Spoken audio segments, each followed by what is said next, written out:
Bonjour Alex, Bonjour Myriam. on se retrouve pour une nouvelle année de Indicatif Présent. Oui, tout à fait indicatif présent, une émission pédago-technologique est de retour. Oui, après une année mouvementée. Ah, tout à fait, c'était toute une année. Puis il paraît que cette année, c'est un peu plus calme, mais quand même, il y a des défis, n'est-ce pas? Oh oui, on a parlé un petit peu avec les enseignants par rapport au réengagement ou à l'engagement des élèves cette année, si c'était un défi. On peut regarder ça un petit peu. On voulait te poser quelques questions par rapport à l'engagement des élèves. Comment était le niveau d'engagement des élèves au début de l'année? C'était très disparate parce que j'ai des élèves qui étaient super excités de revenir à l'école. Donc, ils étaient très engagés dans les discussions. Ils voulaient vraiment participer à la vie de la classe. Mais de l'autre côté, j'avais des élèves aussi qui étaient très passifs dans le sens qu'ils sont habitués d'être moins comme impliqués dans justement les discussions. Donc, ceux-là étaient vraiment plus désengagés. On dirait qu'ils ne savaient plus trop où se placer, quel était leur rôle dans la classe, puis comment interagir avec des vrais humains en 3D. Est-ce que ceci a changé depuis le début? Un peu. Je pense que les élèves, tranquillement, retrouvent leur balance de ceux qui participaient moins en salle de classe continuent d'être calmes, d'être tranquilles. Ceux qui participaient plus ont recommencé à participer. Je trouve qu'il y a une espèce de retour à la normale. Est-ce qu'il y a quelque chose qui a contribué au réengagement des élèves depuis le début de l'année qui a fonctionné pour toi? Deux choses. D'abord, je dirais de les faire collaborer entre eux, de faire des espèces de travaux d'équipe de quelque forme que ce soit. Donc, ils n'ont pas le choix. En fait, ils sont heureux de se retrouver. Donc, ça permet ceci. Et le fait que moi, je circule dans la classe, donc même quand on a seulement des discussions, d'être plus près d'eux, ça leur permet d'être actifs, d'être comme, ils peuvent pas être ailleurs si je suis à côté d'eux en train de leur poser des questions ou quand ils sont en train de travailler aussi, de voir comment ils progressent. Je trouve que ça fait qu'ils sont plus engagés puis ils participent davantage aux activités. Ah bah, c'est tout un sujet. On n'y pense pas souvent, mais c'est vrai, les élèves étaient absents dans une école virtuelle pendant un peu longtemps. Donc, tout ce qui est côté relation, tout ce qui est routine, c'est un peu à revoir. Donc, d'où vient l'importance du concept de réengagement? On a avec nous aujourd'hui Amran Samer, direction adjointe des services du secteur de l'éducation, volet programmation M12 et programme alternatif pour parler de ce concept réengagement. Bonjour Samer. Bonjour.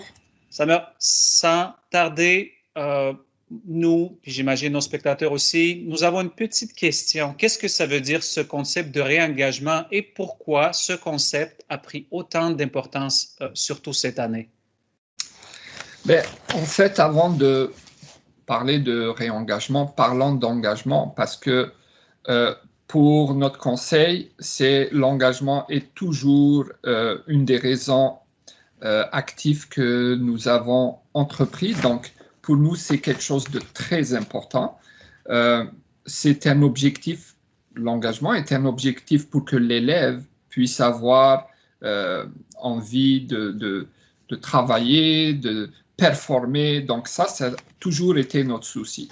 Le réengagement vient du fait que depuis la pandémie, qu'est-ce que nous avons observé? C'est des écarts au niveau des apprentissages qui se sont accrus, un désengagement vis-à-vis de l'envie d'aller à l'école, le fait que les élèves soient à la maison, donc tout ce que ça a apporté la fermeture des écoles, aussi bien au niveau des apprentissages, mais aussi au niveau social, donc absence de camaraderie, de réseau social. Donc tout ça a fait que nous avons observé, et à travers la province, donc il faut bien noter que la notion de réengagement, autant que l'engagement, ce sont des priorités au niveau de la province, du ministère, donc ce n'est pas quelque chose que nous avons juste décidé, mais c'est une observation à l'échelle. Donc tout ceci a fait que nous avons déployé tous nos efforts justement pour aller vers le réengagement, c'est-à-dire pour aller à ce qu'on donne envie encore à nos élèves de avoir l'envie d'apprendre, avoir l'envie de reprendre les bancs de l'école, avoir envie de performer, avoir envie de se retrouver avec leurs camarades. Et donc, c'est des éléments qu'on a décidé et qu'on est en train de travailler, incluant la santé mentale. Merci beaucoup, Summer, pour ce partage. C'est vrai que l'engagement des élèves, ça a été toujours une priorité. Maintenant, quelle stratégie universelle est-ce qu'on pourrait mettre en place, mettre en œuvre pour assurer le réengagement des élèves?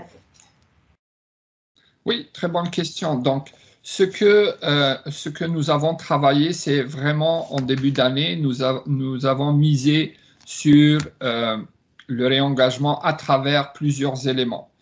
Ça s'est vécu avec nos 3 journées pédagogiques où nous avons outillé tous nos enseignants au niveau de cette notion d'engagement à travers des formations sur la santé mentale, par exemple, le bien-être. Nous avons aussi déployé des réseaux en matière de réseau d'équité. Il y a eu aussi le réseau sur les pratiques réparatrices. On a travaillé un autre document qui s'appelle les 10 premiers jours où des activités sont proposées pour travailler justement le bien-être, le réengagement et la santé mentale de nos élèves. On a fait des achats de logiciels. Les achats de logiciels, justement, c'est pour aider à aller appuyer les enseignants dans la différenciation au niveau des apprentissages. Si je pense à Zorbit, Zorbit offre une plateforme et un tableau de bord qui permet justement aux enseignants de différencier, de faire des activités, que ce soit avec l'outil technologique ou pas technologique, donc même ça.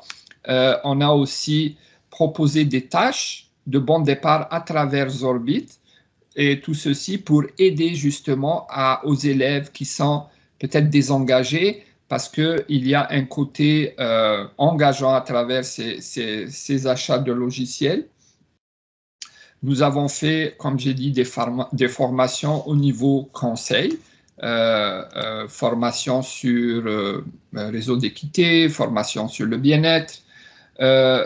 Nous avons retravaillé le bon départ, des documents bon départ. Au niveau aussi des autres services, il y a eu beaucoup d'offres, beaucoup de formations, beaucoup d'appuis. Je pense notamment à la santé mentale ou au service EED. Nous avons aussi travaillé très fort cet été pour produire des apprentissages essentiels qui sont destinés à l'ensemble de la communauté, que ce soit en sciences, de la première à la 11e ou 12e année, chimie, physique, mathématiques. Et ça va permettre aussi à mieux cibler quels sont les éléments à travailler parce que ces apprentissages essentiels, qu'est-ce qu'ils vont permettre? Ils vont permettre de dire quelle est la base que tout le monde devrait recevoir. Et c'est à partir de là qu'on s'assure, par exemple, qu'on perd le moins d'élèves possible. Ensuite, avec la spiralée, au fur et à mesure qu'on avance, on peut rajouter des concepts, des contenus, et on s'assure ainsi de différencier au maximum. Plus toute la communauté, on a revu le guide de planification. Hein, Alex, tu peux en dire un mot, puisque tu as travaillé fort là-dessus. Donc, ce guide de planification, tout ceci a été revu avec une nouvelle image au niveau de l'EAV où tout est accessible en un clic. Merci Summer, tu as évoqué plusieurs ressources, plusieurs outils, puis c'est à travers EAV que ces ressources sont disponibles. Donc, grosso modo, ces ressources-là sont accessibles à tout le personnel du conseil et le point de départ, ça va être l'EAV, c'est ça? Oui, alors on a dans l'EAV, vous allez trouver plein de ressources. On veut aller travailler bien sûr nos stratégies à fort impact. C'est des éléments qu'on travaille à chaque année, plus qu'avant. On peut aller trouver nos communautés. Donc nos communautés sont aussi dans le EAV. Et puis il y a tous les circuits de réseau et de formation qui sont mis en place justement pour aller chercher ce réengagement en impliquant les enseignants, en impliquant les membres de la direction, donc les leaders de la communauté, aller chercher justement ce réseautage pour cibler, avoir des données probantes, travailler les données et aller améliorer et réduire les écarts au maximum. Super. Merci beaucoup, Samer Amran, direction adjointe des services du secteur de l'éducation, volet programmation M12 et programme alternative. C'était une discussion fort intéressante avec Samer. Maintenant, on passe aux astuces, aux petites astuces techno. Ah oui, notre section préférée pour les amateurs de technopédagogie, quelques astuces et pédagogues pour vous. Bonjour, je suis dans une réunion Teams parce que ce que je veux vous montrer aujourd'hui est une fonction de Teams. Vous savez peut-être déjà qu'en cliquant sur l'ellipse ici, on peut choisir d'activer des sous-titres. Malheureusement, cette fonction était seulement disponible en anglais, qui pouvait causer des conséquences inattendues et un petit peu comiques pendant les réunions. Heureusement, nous avons maintenant le choix de plusieurs langues pour la transcription. Si vous cliquez ici sur l'ellipse et vous choisissez de modifier la langue, vous pouvez choisir le français du Canada, de la France, comme vous voulez. Et maintenant, la transcription va refléter un petit peu mieux ce que je suis en train de dire. C'est peut-être moins drôle, mais ça reflète mieux le contenu de la réunion.